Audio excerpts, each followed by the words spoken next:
जो मानकर भूल रे ऑप्ट आउट हो जाइथिले एवं सेमाने सुभद्रा योजना रो बाद पड़ी जाइथिले से माने पुणी थरे ऑप्ट इन करी सुभद्रा योजना रे जोड़ी होई परिबे। तो केमिति आपण माने घरे बसी ऑनलाइन माध्यम रे ऑप्ट इन करि परिबे कंप्लीट प्रोसेस चलंतु देखिबा।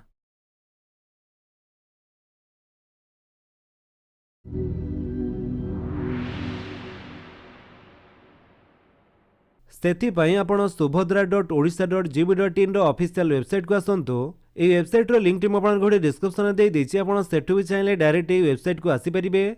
एठा को आसिला परे एठी आपण माने ऊपरे आवेदन स्थिति ऊपरे क्लिक करंतु। तापरे आपणकर आधार नंबर टी आपण देई दियंतु। जहांकर ऑप्ट इन करिया पई चाहुचंती तांकर ही आधार नंबर टी आपण देई देबे। आधार नंबर देई सला परे एठारे आपण टिक करी लॉगिन ऊपरे क्लिक कर दियंतु। जेमिति आपण लॉगिन ऊपरे क्लिक करचंती आपणको आधार कार्ड सहित लिंक थिबा मोबाइल नंबर को गोटे ओटीपी जीवो। सेई ओटीपी टी आपण एठारे भरि दियंतु एवं ओटीपी सहित जांच करंतु ऊपरे क्लिक करंतु। तापरे आपणकर सुभद्रा योजनार स्टेटस टी आपणको शो करिवो। तेबे एठारे देखंतु पूर्वरु जेमिति कि आपण माने जानिथिबे सरकारक तरफरु गोटे अपडेट आसीथिला जोथिरे कि जो माने अयोग्य हिताधिकारी सेमानक पई सुभद्रा योजना रे ओपीटी आउट रो गोटे ऑप्शन रहितला। तो से ऑप्शन रो अर्थ कोन बहुत लोक न जानि पारि सेथिरे क्लिक करी ओटीपी दे सुभद्रा योजना रो बाद होई जाइतिले। तेणु सेमानकर एठारे स्टेटस रे ओपीटी आउट सक्सेसफुल शो करूची आ सेमाने सुभद्रा योजना रो भूलवशत बाद होई जाइचंती।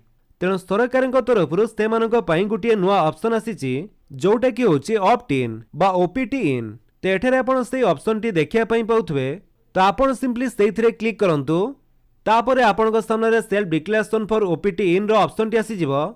आपण सिंपली एथिरे टिक करी ओपीटी इन कर दियंतु। तापरे आपणको एमिति शो करिवो are you sure you want to opt in under Subhadra. तो आपण एठारे प्रोसीड ऊपर क्लिक कला परे आपणकर आधार कार्ड सहित लिंक थिबा मोबाइल नंबर को गोटे ओटीपी जीवो। से ओटीपी टी आपण एठारे भरि दियंतु एवं वेरीफाई ऊपर क्लिक करंतु। जेमिति आपण वेरीफाई ऊपर क्लिक करचंती आपणको एमिति शो करिवो you have been successful opted in under Subhadra. Your status will be updated within the next 24 hours. तो एबे आपणकर ऑप्ट इन सक्सेसफुली होई जाइछि किंतु स्टेटस रे अपडेट होवा पई 24 घंटा समय लागिवो। तो एबे आपण ओके कर दियंतु। तो 24 घंटा परे आपणकर स्टेटस जेठरो आपण चेक करि पारंती। जदि आपन वीडियो भल लागितले आपण वीडियो को लाइक कर दियंतु, आपन सांगन भितर शेयर करि जणांतु।